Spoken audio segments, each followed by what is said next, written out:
اللہ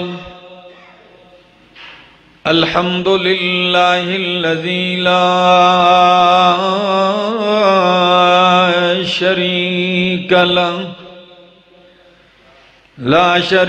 لہ فی الذات والصفات والصلاة والسلام على من أرسل بالبراهين والبينات وعلى آله وأصحابه وأهل بيته الطيبين الطاهرات أما بعد فأعوذ بالله من الشيطان الرجيم بسم الله الرحمن الرحيم قل إن كنتم تحبون الله فاتبعوني يحببكم الله وقال تعالى ومن يطع الله والرسول فأولئك مع الذين أنعم الله عليهم من النبيين والصديقين والشهداء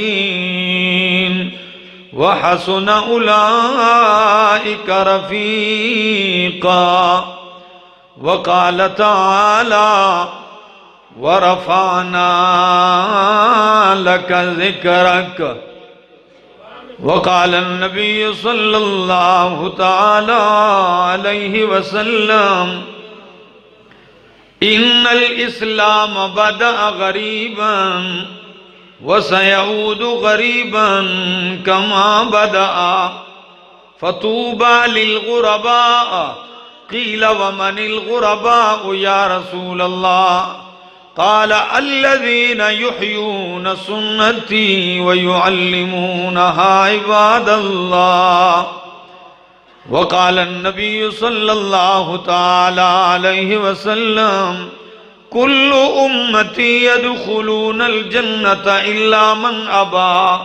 قيل ومن يأبى يا رسول الله قال من أطاعني دخل الجنة ومن عصاني فقد أبى سبحان ربك رب العزة عما يصفون وسلام على المرسلين والحمد لله رب العالمين.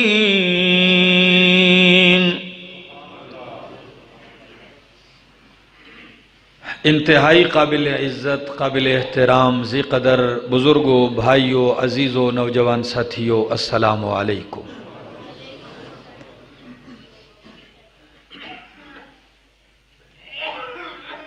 نبی اکرم صلی اللہ تعالی علیہ وسلم کی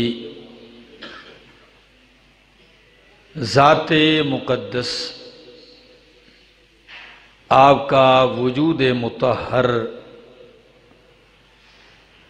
کائنات کے اوپر رب کا سب سے بڑا انعام اور احسان ہے.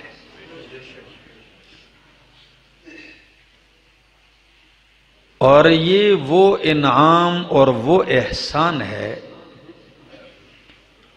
کہ اللہ نے انسانیت کے اوپر ویسے تو بے شمار احسانات کیے، لیکن کسی احسان کو جتلایا نہیں. ایک احسان ایسا ہے جسے مالک نے جتلایا ہے، اور وہ احسان لقد من اللہ علی المؤمنین اذ بعث فیہم رسولا. فرمایا اللہ نے مومنوں پر احسان کیا ہے کہ ان میں اپنا شان والا پیغمبر، عظمت والا پیغمبر بھیجا ہے۔ آپ کا ذکر، آپ کا تذکرہ، آپ کی تعریفیں، آپ کی مدح، آپ کی سیرت کا تذکرہ، آپ کے شمائل کا تذکرہ، آپ کے حسن کا تذکرہ، آپ کے کردار کے تذکرے، آپ کے اخلاق کے تذکرے، آپ کی عبادت کے تذکرے، آپ کی ریاضت کے تذکرے، آپ کی خلوت و جلوت کے تذکرے، آپ کے نبوت سے بعد کے تذکرے، نبوت ملنے سے پہلے کے تذکرے، آپ کے تذکرے تو یقین کیجئے رب نے آپ کی پیدائش سے پہلے ہی شروع کر دیے۔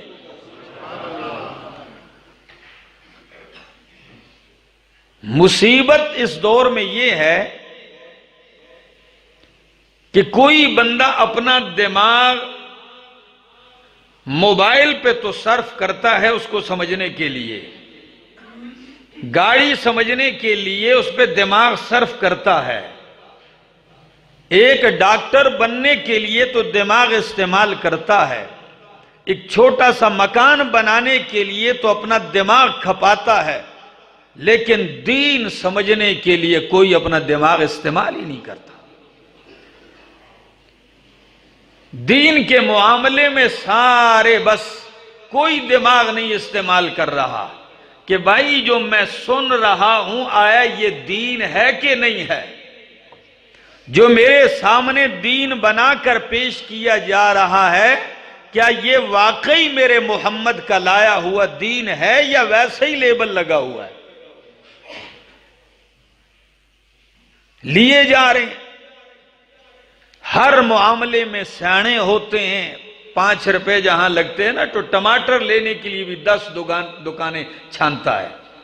ایک دین کا معاملہ ہے کہ جس میں نہ غور ہے، نہ اس پہ وقت لگاتا ہے، نہ دماغ لگاتا ہے، نہ ہی دل سے اس کو سوچتا ہے، اور نہ سوچنے کی وجہ ہے کہ ہر آیا دن لوگ اپنی طرف سے کوئی چیز بنا کے اس امت کو دے رہے ہیں، امت قبول کر رہی ہے۔ کوئی دین کے نام پہ ڈانس کروا رہا ہے، یہ امت قبول کر رہی ہے، یہ بھی دین ہوگا۔ ناچ رہے ہیں مسجدوں میں، دیکھیں ہیں کہ نہیں؟ آپ ویڈیو دیکھتے ہیں سوشل میڈیا میں، کبھی ان چیزوں کا نظارہ بھی کر لیا کرو۔ اب دین کے نام پہ ناچ بھی رہا ہے، سوچ نہیں رہا کیا کر رہا ہوں۔ دین کے نام پر سینے چروا رہے، مار رہے اپنے چہرے پر، سینے پر، اس کو دین سمجھ رہا ہے، دماغ نہیں لگا رہا کیا یہ دین مصطفیٰ ہے کہ نہیں۔ بالکل یہی معاملہ نبی کریم صلی اللہ تعالی علیہ وسلم کی ذات کے ساتھ کیا جا رہا کہ جی آپ کی ولادت ہے، جشن منایا جائے، آپ کی ولادت ہے، جلوس نکالا جائے، آپ کی ولادت ہوئی ہے، بتیاں جلائی جائیں، آپ پیدا ہوئے گاڑی سجا لی جائے، آپ پیدا ہوئے مکان سجا لیے جائیں، لیکن یہ نہیں دیکھتا کہ کیا میرے محمد کا دین یہ ہے یا میرا وجود سنت مصطفیٰ سے رنگین ہو جائے دین یہ ہے۔ جو ساری زندگی سنت کا پابند رہے، صرف جھنڈی نہ لگائے، اسے بے دین سمجھا جاتا ہے۔ جو ساری زندگی رب کا قرآن نبی کی سنت کا پرچار کرے، صرف چمٹا لے کر چوک میں ناچے نا، گتکے لے کر چوک میں ناچے نا، صرف حلوے اور کیک اور پیسٹری بنا کر، پیسٹری کا ماڈل بنا کر مسجد نبوی کا اسے کھائے نا، افسوس تو مجھے ایسے لوگوں پر ہوتا ہے جو اس بات پہ بھی فخر کرتے ہیں کہ جی ملتان میں پاکستان کا سب سے بڑا ریکارڈ قائم کیوں، 40 من کا کیک بنا ہے۔ اور مسلمان کس طرف جا چکا ہے، کس باتوں پہ فخر ہو رہا ہے۔ کل دیکھا میں نے ایک بندہ مجھے تصویر بھیجتا ہے، بڑے باشرہ قسم کے لوگ نظر آتے ہیں ظاہر میں پگڑی باندھی ہوئی، کیک پیسٹری کے اوپر لکھا ہوا ہے میلاد مصطفیٰ صلی اللہ علیہ وسلم، اور اتنا بڑا چھرا لیا ہوا ہے، اس کو کاٹ رہا ہے۔ میں گلہ فرانس سے کروں، میں ڈنمارک سے گلہ کروں، میں ان پہ جل کے سیخ پا ہو جاؤں،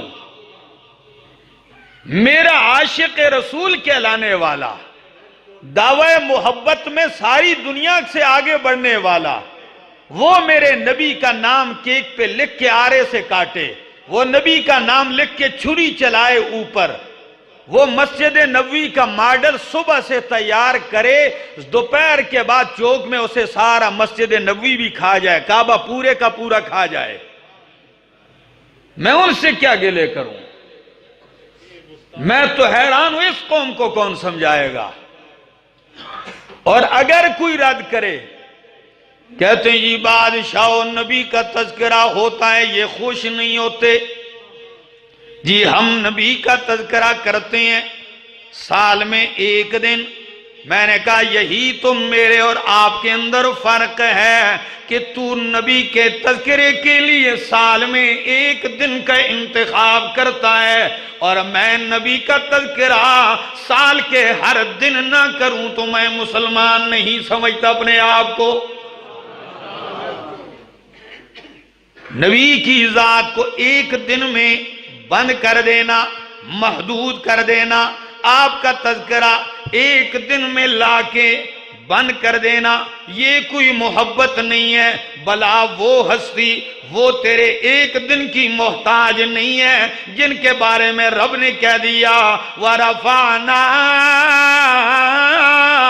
لَكَ ذِكْرَكَ، میں نہیں، رب نے کہا وَرَفَعْنَا لَكَ ذِكْرَكَ، میرے پیغمبر میں نے آپ کا ذکر بلند کر دیا، میں نے آپ کا تذکرہ بلند کر دیا۔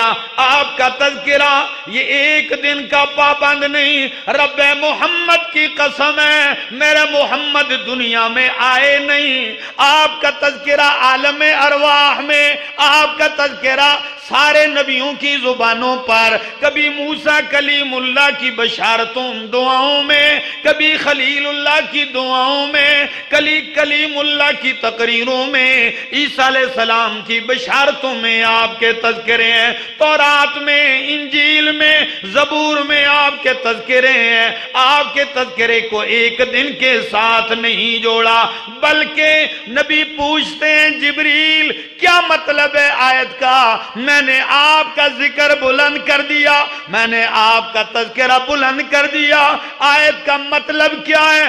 جبریل کہتے ہیں جا میرے محمد سے کہہ دے، اللہ فرماتے ہیں جبریل کہ میرے نبی سے کہہ دیجئے ذکرتا حیث ذکرتو، آپ کے ذکر کا بلند کرنے کا مقصد یہ ہے ذکرتا حیث ذکرتو، جہاں جہاں میرا ذکر ہوگا وہاں وہاں تیرا ذکر ہوگا۔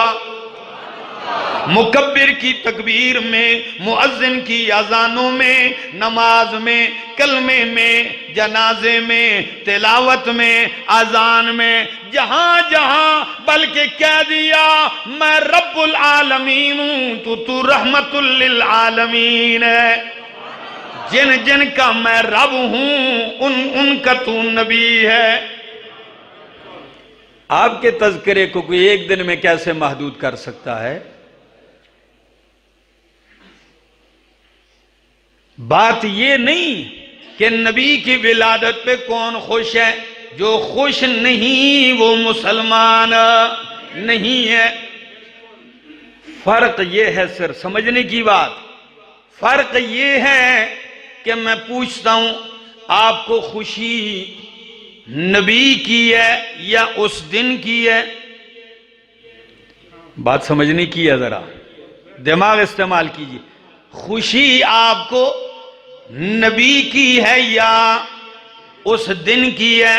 اگر خوشی نبی کی ہے تو ایک دن کا کیا مطلب؟ پوری زندگی ہر دن میں خوش ہونا چاہیے۔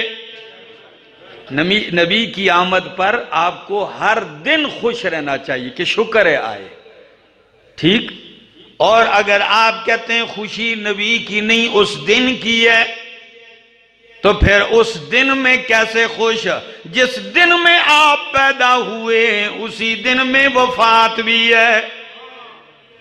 سوموار والے دن پیدا ہوئے، سوموار والے دن آپ پہ قرآن اترنا شروع ہوا، سوموار والے دن مکے سے نکلتے ہیں، سوموار والے دن مدینہ پہنچتے ہیں، سوموار والے دن دنیا سے رخصت ہوتے ہیں۔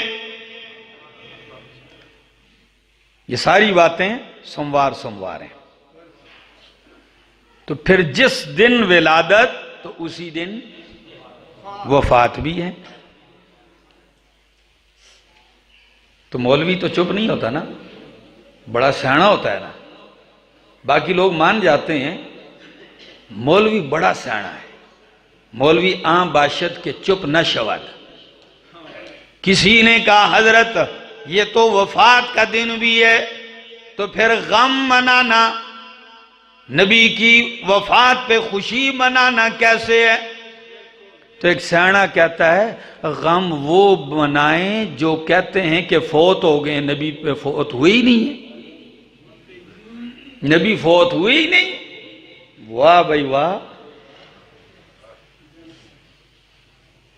ماننے پہ آ جائے خرافات مان جاتا ہے، نہ ماننے پہ آئے حقیقتوں کو ٹھکرا دیتا ہے، ماننے پہ آ جائے تو پتھر کو پوجنے لگتا ہے، نہ ماننے پہ آئے زندہ خدا کو چھوڑ دیتا ہے، ماننے پہ آئے تو جو کام صحابہ نے نہیں کیا اسے دین سمجھتا ہے، اور نہ ماننے پہ آئے تو سارے صحابہ کا اتفاق ہے 14 صدیاں پہلے سوموار والے دن صحابہ کرام پہ کیا گزری،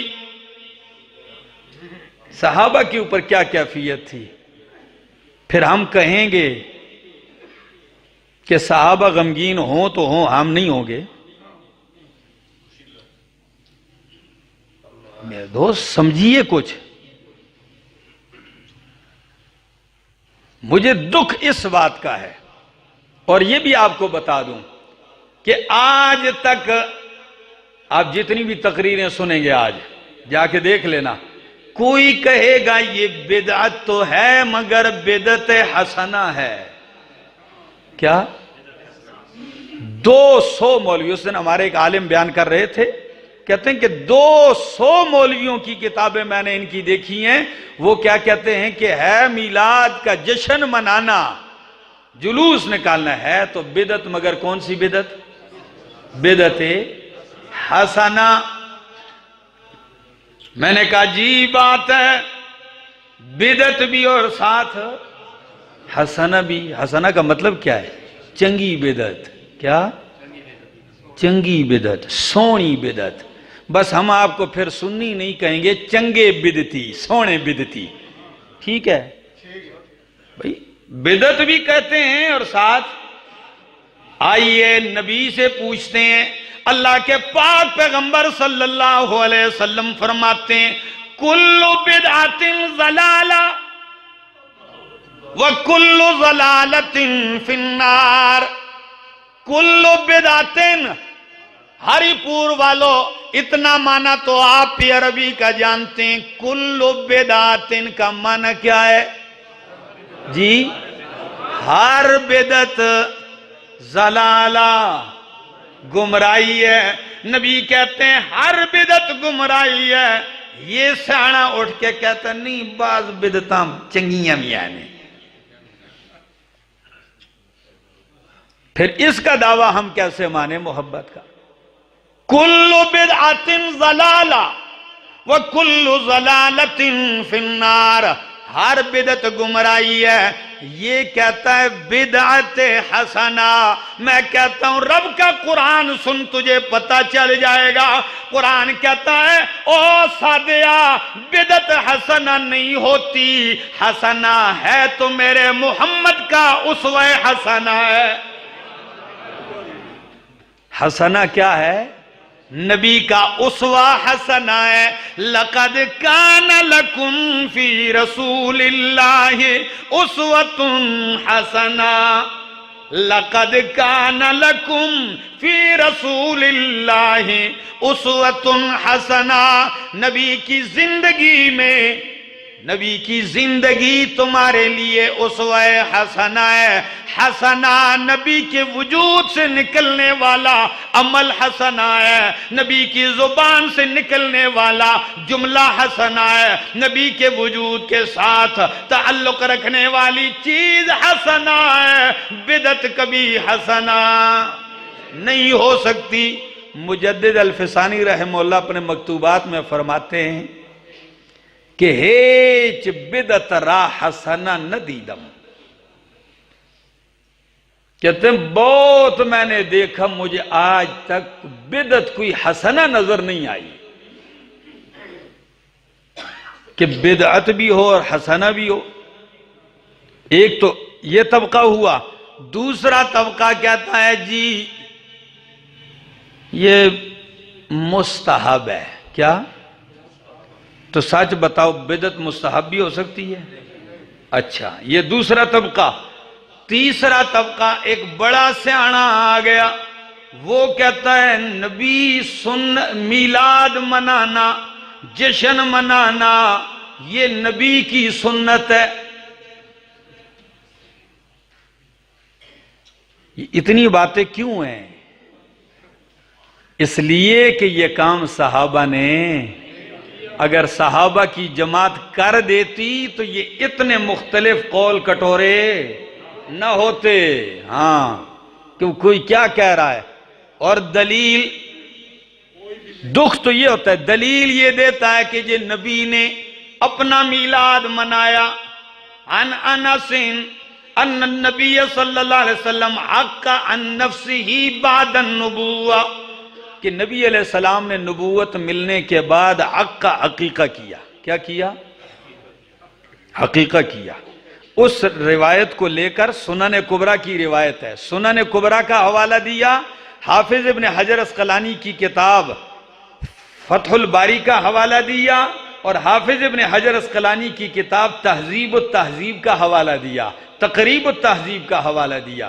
میں نے وہ کلپ دیکھا، پھر میں نے یہ تینوں کتابیں کھولی، الحمدللہ میرے پاس تھی.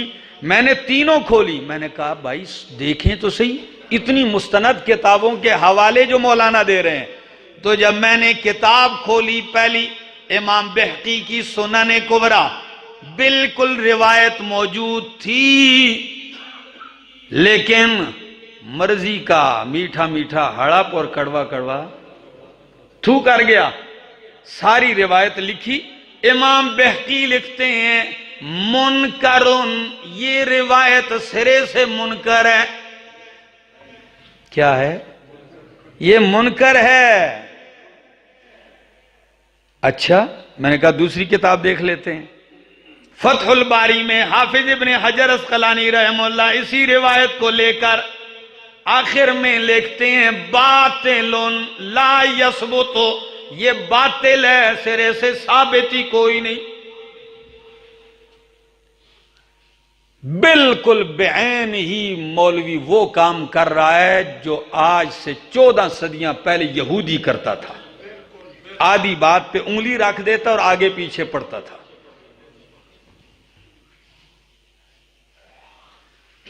کیا جب ان کتابوں کو دیکھا ہوگا تو آخر میں یہ جملے نظر نہیں آئے ہوں گے؟ آئے ہیں، لیکن زد پڑتی ہے. ہم نے تو سارے کام حلوے شریف کے لیے کرنے ہیں، تو وہ نہیں ملے گا تو پھر کیا فائدہ. اچھا، یہ تو ایک کا حال. اب دوسرے کی حالت دیکھیے ذرا. ان سے پوچھا گیا کہ جی یہ وہابی لوگ کہتے ہیں، ہماری طرف اشارہ، کہ جی یہ کہتے ہیں کہ جی نبی کریم کی زندگی میں 12 ربیع الاول 63 دفعہ آیا. کتنی دفعہ آیا؟ ہری پور والوں ساتھ دیجئے میرا. کتنی دفعہ؟ 63 دفعہ 12 ربیع الاول آیا. کیا نبی کریم نے جشن منایا، میلاد منایا؟ جلوس نکالا؟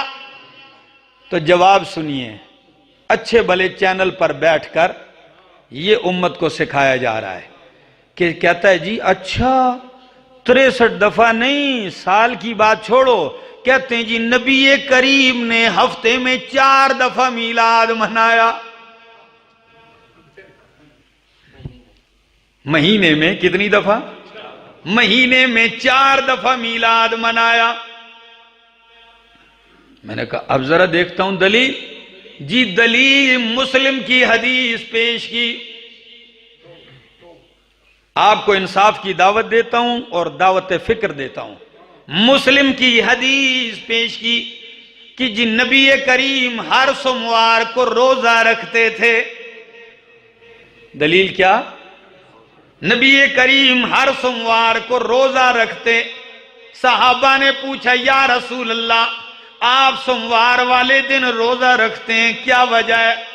فرمایا فیہ ولدت وفیہ انزل علیہ، میں سوموار کو روزہ اس لیے رکھتا ہوں کہ میں سوموار کو پیدا ہوا، سوموار والے دن مجھ پہ قرآن اترنا شروع ہوا۔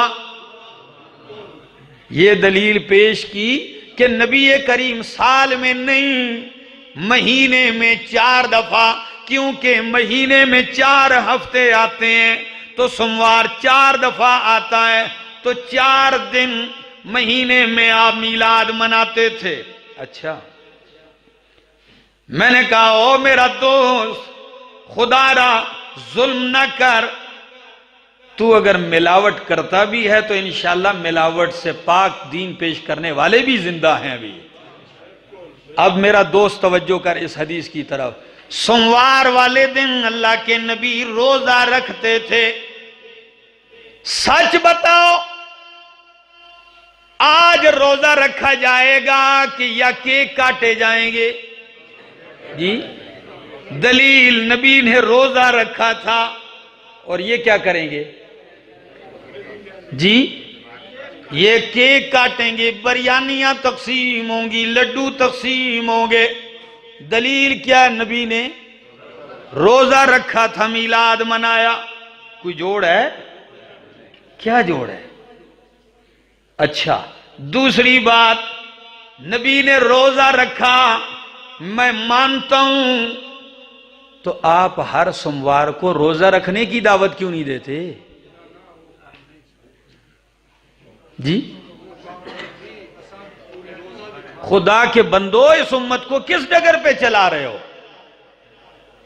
اچھا ایک پھر حدیث کا آدھا ٹکڑا کیوں پیش کیا؟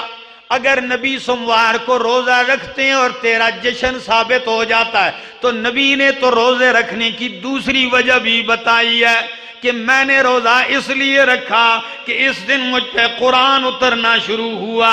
اگر جشن میلاد ثابت ہوتا ہے تو پھر جشن قرآن بھی ماننا۔ جی یہ کبھی منایا انہوں نے؟ قرآن دے نیڑے آؤن تے تانا۔ اچھا اب آپ کو ایک دعوت دیتا ہوں، ہری پور والوں سوچئے، نبی نے سوموار کو روزہ رکھا، آپ سے پوچھتا ہوں روزے والے دن عید نہیں ہوتی ہے اور عید والے دن روزہ نہیں ہوتا، ایسا ہی ہے؟ اگر عید مانتا ہے اس دن پھر روزہ نہیں، اگر روزہ رکھتا ہے تو پھر عید نہیں منا سکتا۔ کیوں عید والے دن روزہ نہیں اور روزے والے دن عید نہیں؟ نبی کریم نے فرمایا عید کے دن روزہ رکھنا حرام ہے، منع ہے۔ تو نبی نے اپنی ولادت کے دن روزہ رکھ کے بتا دیا کہ دن روزے کا ہے، عید کا نہیں ہے۔ اگر بات سمجھتا ہے تو اس حد تک سمجھ، اور اگر کوئی چیز نبی کی اتباع میں کرتے ہو تو اسی نوعیت کی کرو جس نوعیت کی نبی کریم صلی اللہ علیہ وسلم نے کی ہے۔ یہ اضافے کہاں کر دیے؟ اللہ کے نبی روزہ رکھ رہے ہیں، آپ چوک میں ناچ رہے ہیں۔ اس کا ان کے ساتھ کیا جوڑ ہے؟ میں لمحہ فکریہ دے رہا ہوں، آپ دیکھیں کہ اللہ کے پاک پیغمبر کے نام کے اوپر کیا کچھ نہیں ہوگا۔ یہی جھنڈیاں جن کے اوپر نالین لگی ہوئی ہیں، نالین مبارک ہیں ان کی تصویر، یہی جھنڈیاں آپ کو کل ڈھیروں پہ نظر آئیں گی چند دن بعد۔ اس وقت سارے سوئے ہوتے ہیں۔ میرے دوستو، دین وہی ہے جو میرے محمد نے کیا ہے، صحابہ کو بتایا ہے، صحابہ نے کیا ہے۔ نبی کریم فرماتے انہو من یعش منکم بعدی فسیرى اختلافا کثیرا، جو تم میں میرے بعد زندہ رہے تو وہ بہت سارا اختلاف دیکھے گا، بڑے اختلافات ہوں گے۔ تم نے کیا کرنا ہے؟ فَعَلَيْكُمْ بِسُنَّتِي وَسُنَّتِ الْخُلَفَاءِ الرَّاشِدِينَ، تم پر میری سنت اور میرے خلفائے راشدین کی سنت لازم ہے۔ سچ بتاؤ ہری پور والو، جو صدیق اکبر نبی کی محبت میں ماں باپ قربان کر سکتا ہے، جو صدیق نبی کی محبت میں گھر کا سارا مال لٹا سکتا ہے، جو نبی کی محبت میں حقیقی بیٹے سے کہتا ہے واللہ اگر تو میری تلوار کے سامنے آتا میں نہ دیکھتا کہ تو میرا بیٹا ہے، میرا لخت جگر ہے، میں تیری گردن اڑا دیتا۔ جو صدیق اکبر نبی کے ساتھ حضر میں، سفر میں، ہر میدان میں، احد میں، بدر میں کھڑے ہیں، سچ بتاؤ کیا وہ صدیق ایک جھنڈی لہرانے سے، جلوس نکالنے سے عاجز آئے تھے کیا؟ کیا وہ اس جلوس نکالنے سے عاجز تھے؟ کوئی پابندیاں تھیں ان پر؟ کسی نے کوئی پسٹل رکھے ہوئے تھے؟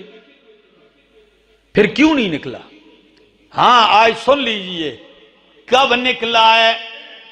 سب سے پہلے جشن منانے والا، میلاد منانے والا مکے مدینے کا کوئی بندہ نہیں، عراق کا ایک شہر ہے موصل، اس کا بادشاہ ہے مظفر الدین۔ ہاں نام یاد ہے بابا جی کو، مظفر الدین ابو سعید۔ کیسا بادشاہ تھا؟ کان ملکن مصرفن، بڑا مصرف عیاش قسم کا بادشاہ تھا۔ حافظ ابن حجر اسقلانی لکھتے ہیں، امام فاقہانی لکھتے ہیں، تاریخ اسلام نے لکھا ہے کیسا بادشاہ تھا۔ اس نے لوگوں کو اپنی طرف مائل کرنے کے لیے یہ ایک ڈھونگ رچایا کہ جی میلاد کی محفل قائم کرتا، ظہر سے لے کر عصر تک، عصر سے لے کر مغرب تک مجلس کرواتا۔ کان یرقص بنفسی، خود بھی ناچتا تھا اور لوگوں کو بھی رقص کرواتا تھا۔ کان یرقص بنفسی، یہ پہلا شخص ہے جس نے یہ کام شروع کیا۔ تو اب بادشاہ ایک کام کرے، دین کے نام پر کرے، تو اس کو مولوی تو کوئی چاہیے جو مواد دے۔ کیا ایسے درباری کوئی ضرورت ہوں گے اس کو؟ تو اس نے چنا ایک مولوی کا نام ہے ابو الخطاب عمر۔ اس نے کتاب لکھنا شروع کی، روئے زمین پر سب سے پہلے کتاب نبی کے زمانے کے 600 سال بعد لکھی گئی۔ کتنی صدیاں؟ 6 صدیوں کے بعد عراق کا ایک مولوی کتاب لکھتا ہے جس کا نام ہے التنویر فی مولد البشیر النذیر۔ التنویر فی مولد البشیر النذیر۔ اس میں انہوں نے کوشش کی کہ کسی طرح اس کو دین ثابت کیا جائے، اور پھر جب بادشاہ کے سامنے پیش کی تو بادشاہ نے 1000 اشرفیاں دی انعام میں۔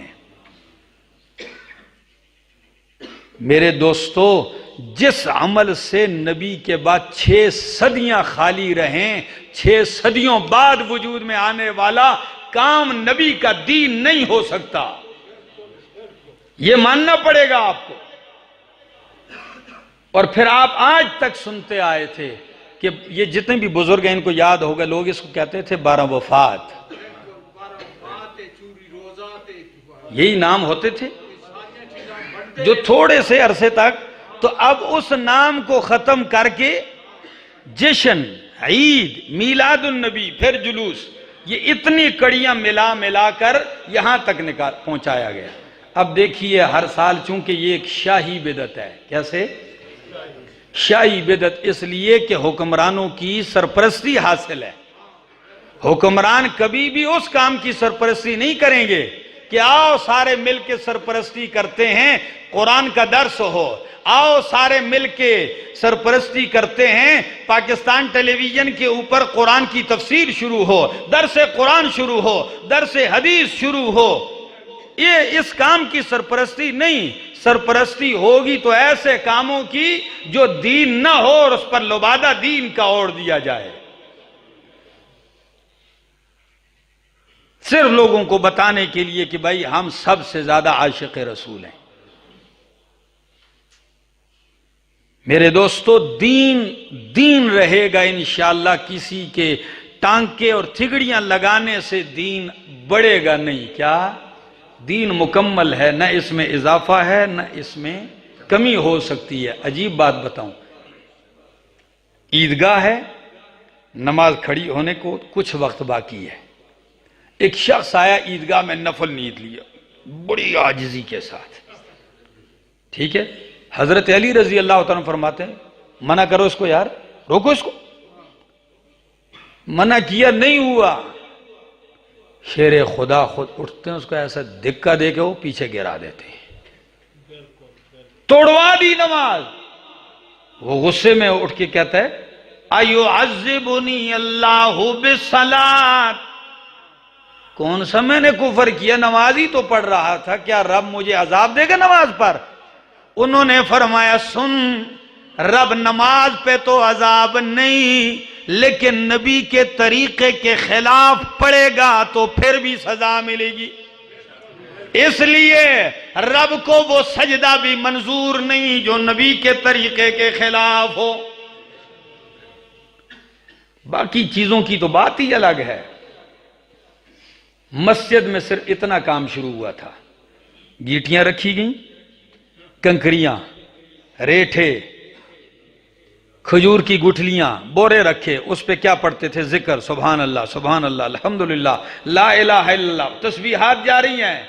پتہ چل گیا مفسر قرآن، فقیہ الامت حضرت عبداللہ ابن مسعود رضی اللہ تعالیٰ عنہ کو کہ لوگ تو بہت زیادہ نیک ہو رہے ہیں، یہ کام کر رہے ہیں، مسجدوں میں بورے بھرے ہوئے ہیں.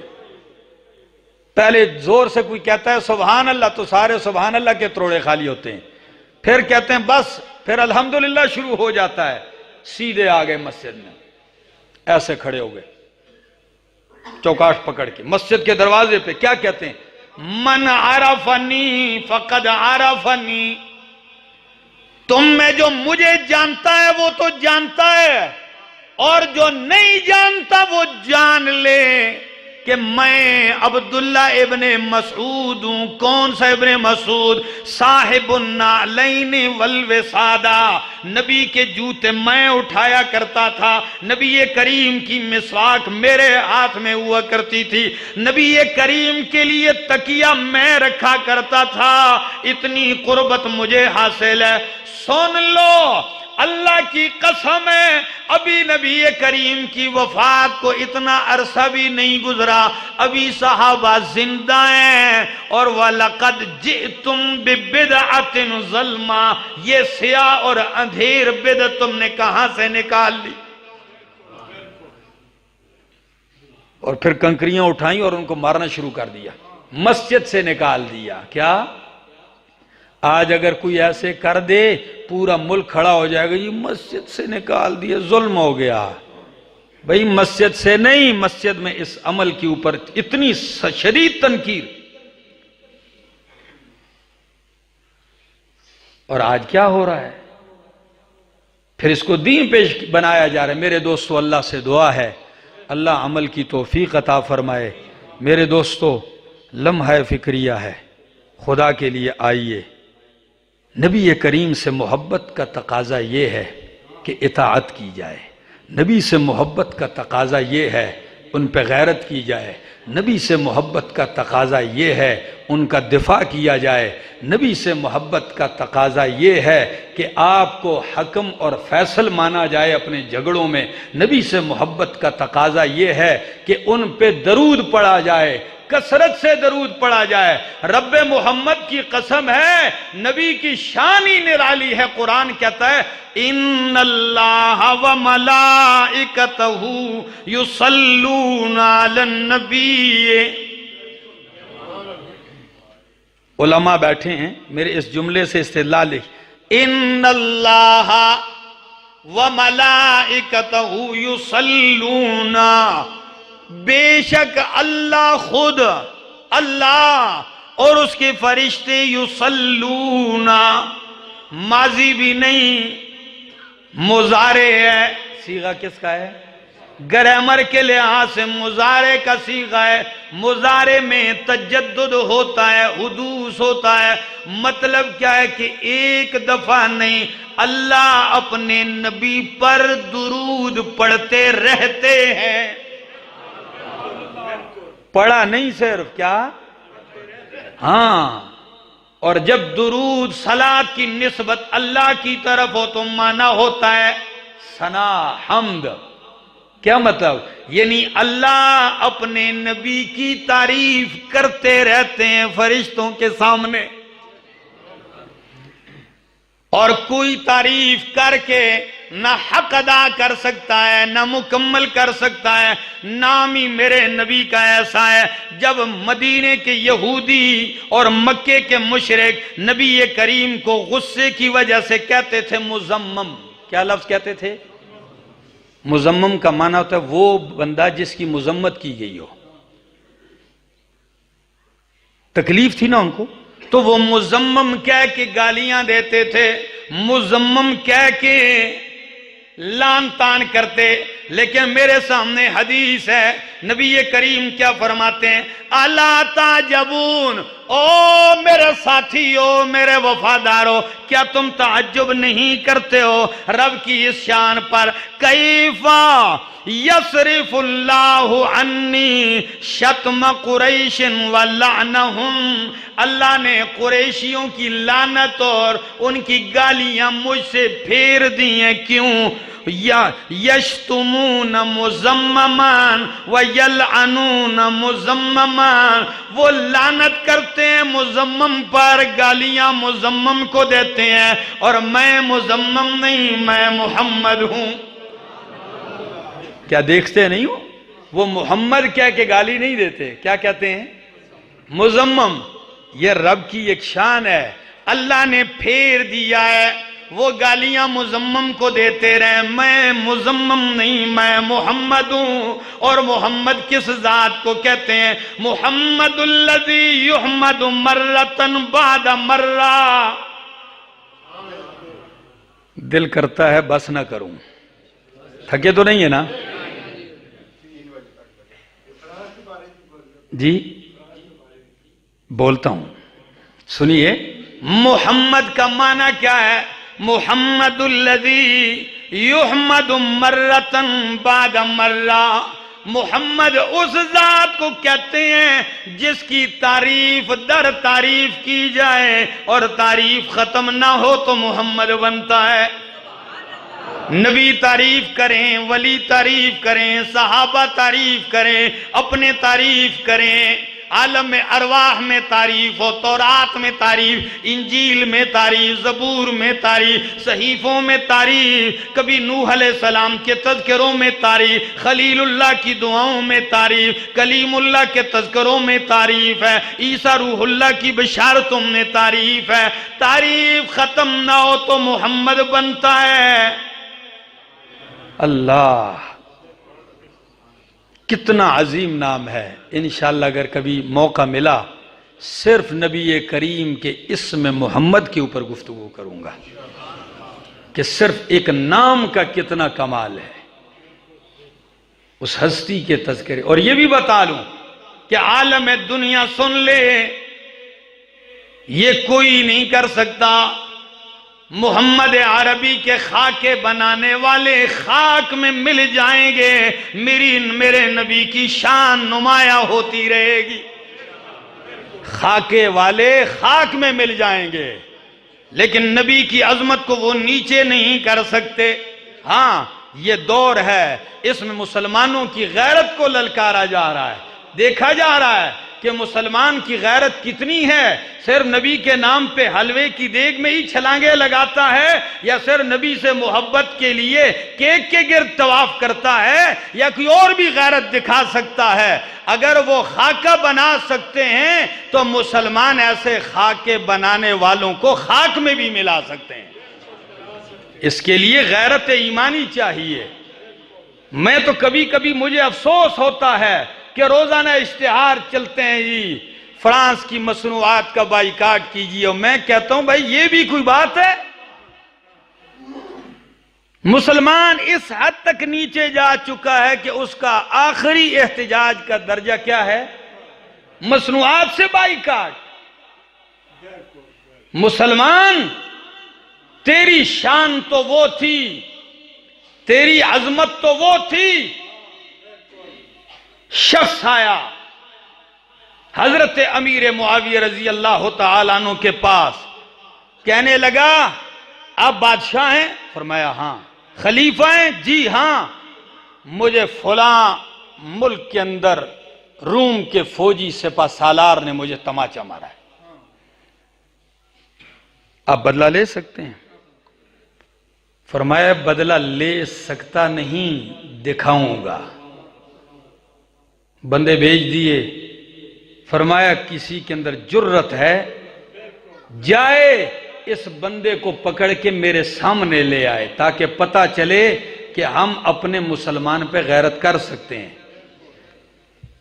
بندہ گیا ان کے پاس بحری جہاز کے ذریعے، بڑے اس کو قالین شالین دیے، تحفے میں بڑے قالین پیش کیے، ان کے فوجی سپہ سالار کو تحفے دیے، پھر آیا، پھر گیا، رلا میلا کیا، کسی طرح اس کو اعتماد میں لیا۔ اعتماد میں لینے کے بعد کہا آئیے نا ہمارے ساتھ کشتی میں سوار ہو جائیے۔ کشتی میں سوار کیا، اور جو ہی کشتی میں سوار کیا اور دھکا لگایا کشتی کو، اور چند لمحوں میں بگاتے بگاتے اس شخص کو پکڑتے ہوئے جکڑے ہوئے امیر المومنین خال المسلمین امیر معاویہ رضی اللہ تعالیٰ کے سامنے لا کے پیش کر دیا۔ جکڑا ہوا جب آیا، پیغام بھیجا بندے کو بلا کے لاؤ۔ آیا، کہا تجھے جس نے تھپڑ مارا جانتا ہے؟ کہ لگا جی یہی ہے، جی امیر المومنین یہی ہے۔ فرمایا اب تیری مرضی ہے معاف کرتا ہے، یا تیری مرضی ہے اس کے بتھاڑ کے اوپر لگاتا ہے؟ لوگوں آپ کو تو یہ تاریخ بتاتی ہے، عورت اگر پکارتی ہے تو پورا ملک اٹھا دیا جاتا ہے۔ اب اربوں میں مسلمان ہے، اور صرف یہی ہو رہا ہے کہ جی آپ ان کا شیمپو استعمال نہ کریں، آپ ان کا جو بسکٹ نہ استعمال کریں۔ میں کہتا ہوں لعنت تو ایسی چیزوں پر، یہ بھی مسلمان نہ کرے، اس کے لیے بھی آپ منت زاریاں کرتے رہیں گے۔ یہ تو پہلا سٹیپ ہے، کیا ہے؟ مسلمان کا کردار انشاءاللہ اس سے آگے جائے گا۔ امام مالک رحمہ اللہ فرماتے ہیں اس امت کے زندہ رہنے کا ان کو کوئی حق نہیں جن کے ہوتے ہوئے ان کے نبی کو برا کہا جائے۔ زندہ رہنے کا بھی کوئی حق نہیں ہے۔ میرے دوستو، مجھے تو دکھ یہاں تک ہوتا ہے، فرانس کی بات کیوں کرتے ہو؟ یہاں گستاخیاں کی جاتی ہیں اور ان کو محفوظ باہر روانہ کیا جائے۔ مسلمانوں کے محلے میں چند ٹکے کا آدمی گستاخی کرتا ہے، چند مہینوں کے بعد اس کو نیشنلٹیاں دی جاتی ہیں باہر کی، اور اس کو نوازا جاتا ہے۔ ایک طرف یہ کردار، اور دوسری طرف کہتے ہیں جی جشن مناؤ، یہ جشن کا تمہیں کہہ کر یہ تمہیں لڈو بتا رہے ہیں کہ ہم عاشق رسول ہیں، کردار ان کے یہ ہوتے ہیں آگے۔ میرے دوستو، اللہ ہمیں عمل کی توفیق عطا فرمائے، مسلمانوں کے اندر اللہ جذبہ اتحاد پیدا فرمائے، اللہ مسلمانوں کے ممالک کی اور خصوصاً پاکستان کی حفاظت فرما۔ اس ملک کو توڑا جاتا ہے، اس کی کوشش ہو رہی ہے، اس ملک کے خلاف پورا عالم کفر اکٹھا ہے، لیکن اللہ کی قسم میں کہتا ہوں جس ملک کی بنیاد ہی 27 رمضان کو لا الہ الا اللہ کی بنیاد پہ پڑی ہے، ضرور میرا مالک اس ملک سے کوئی نہ کوئی خدمت دین کا لینے والا ہے، اس ملک سے انشاءاللہ مالک خدمت لینے والا ہے، جس کی بنیاد ایسے طریقے سے پڑی ہے۔ انشاءاللہ بہت جلد آنے والا ہے وہ وقت، صرف دعا کیجئے اللہ ہمارے ملک کی حفاظت فرمائے، اللہ اس کو مسلمانوں کی لیڈری کی توفیق عطا فرمائے۔ آخر دعوانا ان الحمدللہ۔